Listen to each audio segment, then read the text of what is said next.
Bapak Ibu yang terkasih, Shalom. Selamat pagi dan salam sehat untuk kita pada pagi hari ini.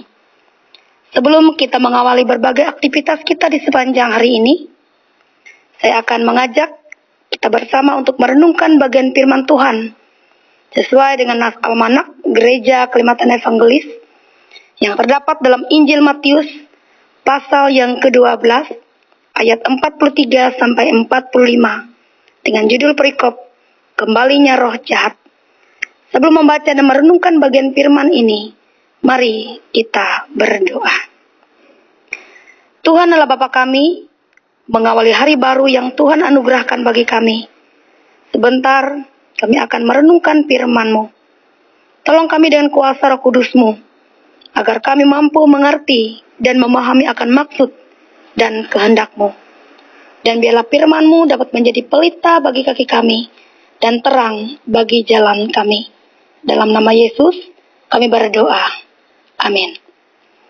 Matius pasal 12 ayat 43 sampai 45 akan saya bacakan demikian bagi kita.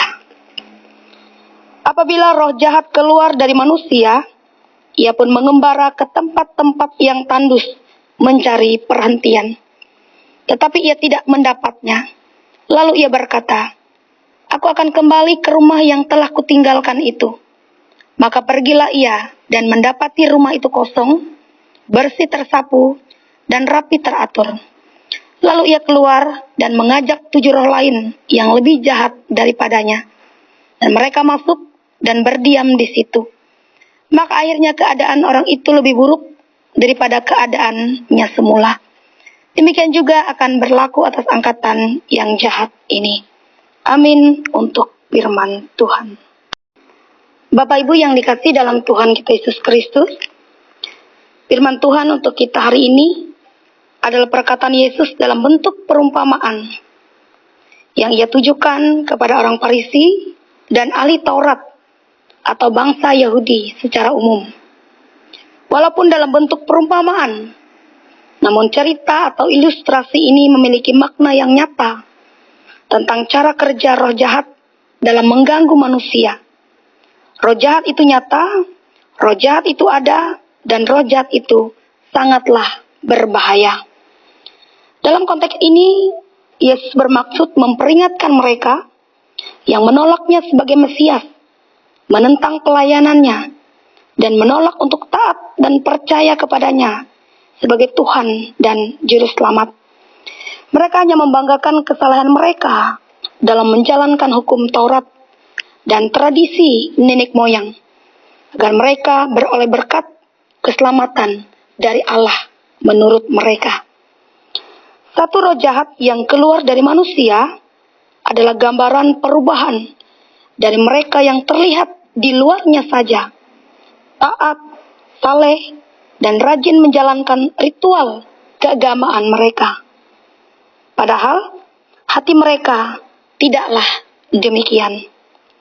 Memang rumah itu bersih, tersapu, dan rapi, teratur, tapi dalamnya masih kosong, yang adalah kiasan dari penolakan mereka kepada Yesus untuk memasuki rumah jiwa iman mereka. Yesus memperingatkan mereka bahwa keadaan mereka akan lebih buruk karena satu roh jahat yang sudah keluar itu, seperti gambaran mereka dengan perubahan di luarnya saja, akan kembali bersama 7 roh yang lebih jahat lagi memasuki rumah jiwa mereka. Tidak heran orang-orang Yahudi yang awalnya menyambut Yesus dengan sangat sukacita karena mujizat, kesembuhan, dan tanda-tanda yang sudah Yesus lakukan di tengah mereka, malah akhirnya mereka menolak Yesus sebagai Mesias dan Juru Selamat. Dan pada akhirnya merekalah yang menyalibkan Yesus. Bapak Ibu sidang jemaat yang terkasih dalam Tuhan kita Yesus Kristus, rumah di sini adalah kiasan dari manusia dengan jiwanya. Rumah kosong rawan dimasuki pencuri. Demikian pula dengan hati kita. Jika kita membiarkannya kosong, tentu saja akan ada pencuri, yaitu roh jahat, yang akan mencoba untuk mendobrak pintu dan masuk. Lalu ia akan tinggal dan menguasai diri kita. Bahkan ia juga bisa mengambil apa yang berharga dari dalam diri kita. Saat roh jahat sudah merasa nyaman dalam hati atau diri seseorang, maka ia akan keluar dan mengajak 7 roh lainnya untuk berdiam dalam hati orang tersebut. Bukankah ini akan membuat keadaan jauh lebih buruk daripada semula?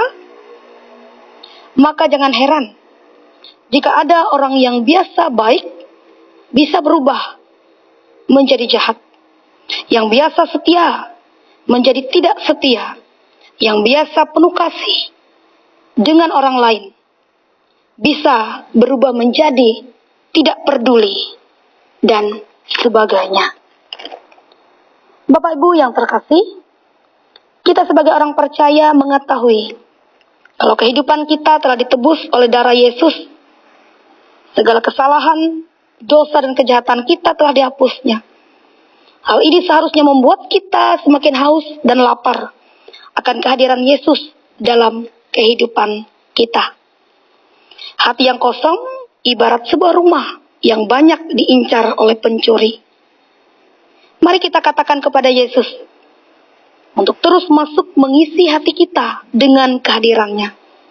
Caranya adalah dengan terus membaca firman Tuhan, berdoa, beribadah, dan bersekutu dengan saudara-saudara seiman kita. Oleh sebab itu, Bapak Ibu sidang jemaat yang terkasih dalam Tuhan kita Yesus Kristus, waspadalah. Roh jahat mencari rumah yang kosong, bersih, tersapu, dan rapi teratur.